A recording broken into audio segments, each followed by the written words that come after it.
सामने रहेगी। हाँ माँ, सुझाव तो अच्छा है, पर पहले आप ठीक हो जाओ तब कुछ करूँगी, मेरे जिंदा रहते ही कर लो। इतना कह करके अब वह हाँफने लगी थी। इतना ज़्यादा अब उनसे बोला नहीं जाता था। वह सोचने पर मजबूर हो गई थी, सच में आत्मसम्मान को मार करके जीना पड़े तो क्या जीना है।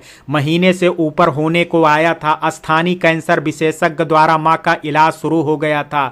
वह कब तक वहाँ रहते, उसे वापस आना ही पड़ा। भाई के सहारे सब छोड़ आई थी। रोज फोन पर हाल चाल लेती रहती। 2 महीने बाद ही उसके मोबाइल पर बैंक फंड ट्रांसफर का संदेश प्राप्त हुआ। 65 और 15,000 के 2 ट्रांजैक्शन थे। उसने माँ को फोन लगाया। ये पैसा क्यों भेजा आपने? तुम्हारा और राज जी का कर्ज उतारा है, जो भी उस समय मेरी बीमारी और देख रेख पर खर्च हुआ है वो भेजा है, वरना लड़की दामाद का पैसा रख करके तो नर्क में भी जगह ना मिलेगी। अरे माँ, आप कैसी बातें कर रही हैं? इस समय आपको ज़्यादा ज़रूरत है पैसों की। मेरी ज़रूरतें सीमित हैं, काम अच्छे से चल रहा है। जीते जी यह पैसा वापस करना चाहते थे। एक एफडी मैच्योर हुई थी, उसी का पैसा तुम्हें भेजा है, और 15,000 मैंने अपनी नातिन के लिए भेजे हैं।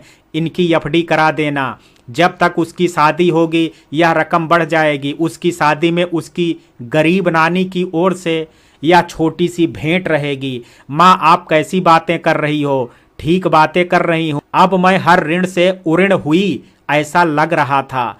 माँ को आभास हो चुका था। उसने माँ के कहे अनुसार पैसा एफडी करवा दिया। माँ की समझाई बातें उसके जेहन में लगातार गूंजती रही। उसने राज को भी बताते हुए कहा, बहुत कर्जा था आपका मेरे माँ के ऊपर, उन्होंने 65,000 भेज करके आपका कर्जा उतार दिया है। उसने बैंक के ट्रांजैक्शन राज को दिखाए।